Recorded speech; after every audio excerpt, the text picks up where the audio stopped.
नमस्कार दोस्तों अगर आपको रॉयल चैलेंजर्स बेंगलुरु और चेन्नई सुपर किंग्स के बीच खेला गया आईपीएल का 49वां और सबसे रोमांचक महामुकाबला पसंद आया हो तो आप इस वीडियो को एक लाइक जरूर करें। इस वीडियो का लाइक टारगेट 400 लाइक्स का है, तो दोस्तों आप वीडियो को एक लाइक जरूर करें। दोस्तों आईपीएल 2022 के 49वें और एक और रोमांचक महामुकाबले में आईपीएल इतिहास की दो बड़ी टीमें एक दूसरे से भिड़ी। इस बार फॉफ डुप्लेसिस की रॉयल चैलेंजर्स बेंगलुरु के सामने महेंद्र सिंह धोनी की चेन्नई सुपर किंग्स की टीम खड़ी थी। इस रोंगटे खड़े कर देने वाले महामुकाबले में चेन्नई के कप्तान महेंद्र सिंह धोनी ने टॉस जीता और पहले गेंदबाजी का फैसला लिया और बेंगलुरु की टीम को पहले बल्लेबाजी के लिए आमंत्रित किया। उसके बाद रनों की बारिश करने के इरादे से बेंगलुरु के दो दिग्गज ओपनर बल्लेबाज मैदान में उतरे। विराट कोहली और बेंगलुरु के कप्तान फॉफ डुप्लेसिस के कंधों पर इस महामुकाबले में बेंगलुरु की टीम को एक बढ़िया और विस्फोटक ओपनिंग शुरुआत देने की एक बड़ी जिम्मेदारी थी और इस बार विराट कोहली और फॉफ डुप्लेसिस ने अपनी टीम की इन उम्मीदों को टूटने नहीं दिया और शुरुआती ओवरों से ही चेन्नई के गेंदबाजों पर बड़े शॉट खेलना शुरू कर दिए। विराट कोहली और फॉफ डुप्लेसिस की जोड़ी इस मुकाबले में बेहतरीन फॉर्म में दिखाई दे रही थी। खास करके दोस्तों बेंगलुरु के कप्तान फॉफ डुप्लेसिस लाजवाब बल्लेबाजी कर रहे थे, वहीं उनका साथ दे रहे विराट कोहली भी इस मुकाबले में बेहतरीन फॉर्म में दिखाई दे रहे थे। विराट कोहली और फॉफ डुप्लेसिस की इस जोड़ी ने लगभग 7वें ओवर तक बल्लेबाजी करी और अपनी टीम को 62 रनों तक पहुंचाया, लेकिन फिर पारी का 8वां ओवर डालने आए मोइन अली ने सेट हो चुके बेंगलुरु के कप्तान फॉफ डुप्लेसिस को रविंद्र जडेजा के हाथों कैच आउट करा दिया। कप्तान फॉफ डुप्लेसिस 22 गेंदों में 38 रन बनाकर आउट हो गए। अब फॉफ डुप्लेसिस के आउट हो जाने के बाद ग्लेन मैक्सवेल सेट हो चुके विराट कोहली का साथ देने मैदान में, लेकिन बल्लेबाजी करने आए नए बल्लेबाज ग्लेन मैक्सवेल एक खराब रन लेने के चक्कर में रन आउट हो गए। ग्लेन मैक्सवेल 3 गेंदों में 3 रन बनाकर आउट हो गए। बेहतरीन शुरुआत के बाद अब बेंगलुरु की टीम को 2 बड़े झटके लग चुके थे। चेन्नई के गेंदबाज इस मुकाबले में वापसी करते नजर आ रहे थे। चेन्नई के कप्तान महेंद्र सिंह धोनी अब विराट कोहली को रोकने के लिए अपना पूरा अनुभव दांव पर लगाते दिखे और इसी का फायदा महेंद्र सिंह धोनी को मिला। जी हाँ, धोनी ने पारी का 10वां ओवर डालने आए मोइन अली को बुलाया और फिर मोइन अली ने अपने इस ओवर की 5वीं गेंद पर सेट हो चुके विराट कोहली को क्लीन बोल्ड कर दी। विराट कोहली 33 गेंदों में 30 रन बनाकर आउट हो गए। कप्तान धोनी की शातिर रणनीतियों की वजह से बेंगलुरु की टीम पूरी तरह दबाव में चली गई थी। विराट कोहली जैसे बड़े खिलाड़ी को खोने के बाद अब बेंगलुरु की टीम बड़ी मुश्किलों से में फंस गई थी। अब बेंगलुरु की टीम की तरफ से 2 नए बल्लेबाज बल्लेबाजी करने मैदान पर आए। महिपाल लोमरार और रजत पाटीदार ने नौजवान कंधों पर यहां से बेंगलुरु की डगमगाई पारी को संभालने की पूरी जिम्मेदारी आ चुकी थी और इन 2 नौजवान भारतीय बल्लेबाजों ने बेंगलुरु की टीम के लिए लाजवाब बल्लेबाजी करके दिखाई। महिपाल लोमरार और रजत पाटीदार की इस जोड़ी ने लगातार विकेट गिरने का दबाव बेंगलुरु के रन गति पर पड़ने ही नहीं दिया और चेन्नई के गेंदबाजों पर बड़े शॉट खेलना शुरू कर दिया। महिपाल लोमरार और रजत पाटीदार की जोड़ी अब खतरनाक रूप अपना चुकी थी। महिपाल लोमरार और रजत पाटीदार ने मिलकर लगभग पारी के 15वें ओवर तक बल्लेबाजी करी और अपनी टीम को 123 रनों तक पहुंचाया, लेकिन फिर पारी का 16वां ओवर डालने आए ड्वेन प्रिटोरियस ने सेट हो चुके रजत पाटीदार को मुकेश चौधरी के हाथों कैच आउट करा दी। रजत पाटीदार 15 गेंदों में 21 रन बनाकर आउट हो गए। एक अहम मौके पर चेन्नई की टीम को एक बड़ी सफलता मिल चुकी थी। रजत पाटीदार के आउट हो जाने के बाद अब बेंगलुरु के टीम के सबसे बेहतरीन फॉर्म में चल रहे बल्लेबाज यानी दिनेश कार्तिक बल्लेबाजी करने मैदान पर आए, लेकिन उनके साथी खिलाड़ी महिपाल लोमरार एक अलग ही फॉर्म में बल्लेबाजी कर रहे थे। महिपाल लोमरार चेन्नई के हर एक गेंदबाज पर बड़े शॉट खेलते जा रहे थे। महिपाल लोमरार की इस आक्रामक बल्लेबाजी की वजह से अब चेन्नई के कप्तान महेंद्र सिंह धोनी के ऊपर बहुत ही बड़ा दबाव आ चुका था, लेकिन फिर पारी का 19वां ओवर डालने आए महेश तीक्षाना ने बेंगलुरु की टीम को ज़्यादा देर खुश होने का मौका ही नहीं दिया और पारी के इस 19वें ओवर में महेश तीक्षाना ने पहली ही गेंद पर खतरनाक बल्लेबाजी कर रहे महिपाल लोमरार को ऋतुराज गायकवाड़ के हाथों कैच आउट करा दिया।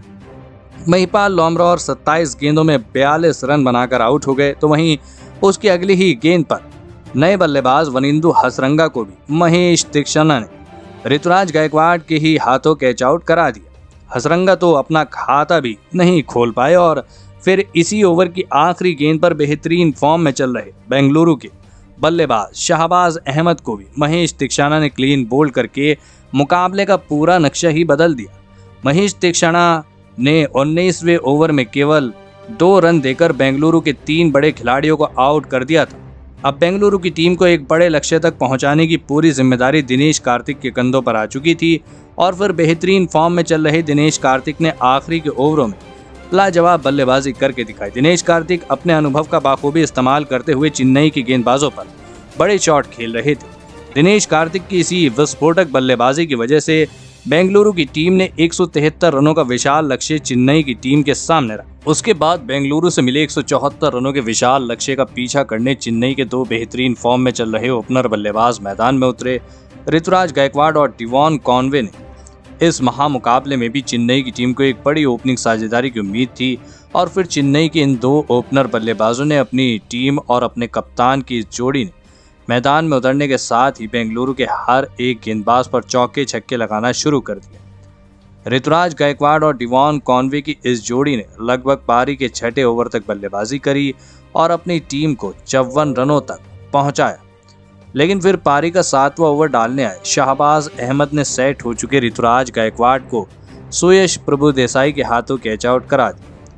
ऋतुराज गायकवाड़ 23 गेंदों में 28 रन बनाकर आउट हो गए। ऋतुराज गायकवाड़ के आउट हो जाने के बाद रॉबिन उथप्पा बल्लेबाजी करने मैदान में आए, लेकिन बेहतरीन गेंदबाजी डाल रहे बेंगलुरु के गेंदबाजों ने रॉबिन उथप्पा को भी ज़्यादा देर तक मैदान में टिकने नहीं दिया। और जी हाँ, आपको बता दें कि रॉबिन उथप्पा को पारी का 8वां ओवर डालने आए ग्लेन मैक्सवेल ने प्रभु देसाई के हाथों कैच आउट करा दिया। रॉबिन उथप्पा 3 गेंदों में 1 रन बनाकर आउट हो गए। लगातार 2 खिलाड़ियों को आउट करने के बाद बेंगलुरु की गेंदबाजी अब चेन्नई की बल्लेबाजी पर हावी होती दिखाई दे रही थी। बेहतरीन ओपनिंग शुरुआत के बाद अब चेन्नई की पारी लड़खड़ाने लगी थी।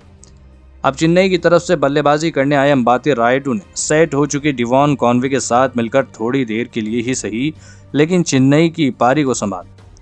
लेकिन फिर पारी का 10वां ओवर डालने आए ग्लेन मैक्सवेल ने फिर से अंबाती रायडू को क्लीन बोल्ड कर दिया। अंबाती रायडू 8 गेंदों में 10 रन बनाकर आउट हो गए। चेन्नई के बड़े बल्लेबाजों को शुरुआती ओवरों में ही आउट करने के बाद बेंगलुरु के गेंदबाज अब बेहतरीन फॉर्म में दिखाई दे रहे थे। अब चेन्नई की टीम की तरफ से बल्लेबाजी करने मोइन अली मैदान में उतरे और फिर यहां से मोइन अली और सेट हो चुके डिवॉन कॉनवे ने मिलकर चेन्नई की पारी को संभाला और एक अहम मौके पर एक महत्वपूर्ण साझेदारी बनाना शुरू कर दी।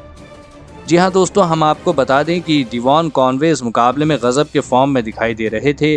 इसी बीच डिवॉन कॉनवे ने अपना अर्धशतक भी पूरा कर लिया, लेकिन अर्धशतक पूरा करने के तुरंत ही बाद पारी के 15वें ओवर की पहली ही गेंद पर सेट हो चुके डिवॉन कॉनवे को वनिंदु हसरंगा ने शहबाज अहमद के हाथों कैच आउट करा दिया। जी हाँ, आपको बता दें कि डिवॉन कॉनवे 37 गेंदों में 56 रन की पारी खेलकर आउट हो गए।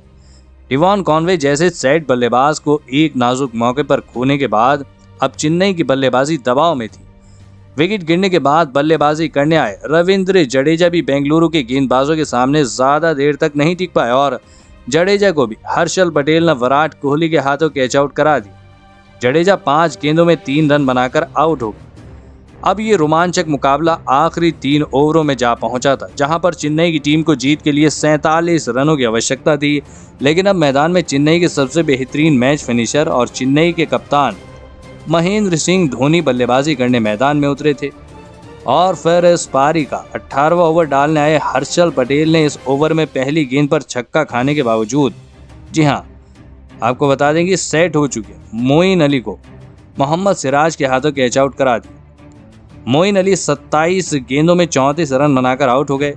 इस पारी के 18वें ओवर में हर्षल पटेल ने लाजवाब गेंदबाजी करते हुए चेन्नई के इन दिग्गज बल्लेबाजों को केवल 8 ही रन बनाने दी, जिसके चलते अब चेन्नई की टीम को जीत के लिए आखिरी 12 गेंदों में 39 रनों की आवश्यकता थी। अब चेन्नई की जीत की आखिरी उम्मीद केवल और केवल महेंद्र सिंह धोनी से ही बची हुई थी। लेकिन इस पारी का 19वां और निर्णायक ओवर डालने जोश हेजलवुड ने बेंगलुरु की टीम को इस मुकाबले का सबसे बड़ा विकेट दिलाया। जी हाँ दोस्तों, इस ओवर की पहली ही गेंद पर जोश हेजलवुड ने चेन्नई के कप्तान महेंद्र सिंह धोनी को आउट कर दिया। महेंद्र सिंह धोनी 3 गेंदों में 2 रन बनाकर आउट हो गए और महेंद्र सिंह धोनी के आउट हो जाने के साथ ही चेन्नई की जीत की आखिरी उम्मीद भी खत्म हो गई। चेन्नई के बल्लेबाजों ने आखिर तक इस मुकाबले को जीतने के लिए अपनी जी जान लगाई। लेकिन आखिर में बेंगलुरु की टीम ने 13 रनों से इस मुकाबले में चेन्नई की टीम को धूल चटा दी। दोस्तों, चेन्नई के बल्लेबाजों की इस विस्फोटक शुरुआत के बावजूद बेंगलुरु के गेंदबाजों ने लाजवाब गेंदबाजी करते हुए इस मुकाबले में चेन्नई जैसी बड़ी टीम को धूल चटा दी। लेकिन दोस्तों, जिस तरह की गेंदबाजी हर्षल पटेल ने इस मुकाबले में करके दिखाई, उसने बेंगलुरु की जीत में सबसे बड़ी भूमिका निभाई। तो दोस्तों, आप हर्षल पटेल की इस लाजवाब गेंदबाजी के लिए उन्हें 10 में से कितने अंक देना चाहेंगे? आप अपनी राय नीचे कमेंट में देना बिल्कुल भी ना भूलें। धन्यवाद।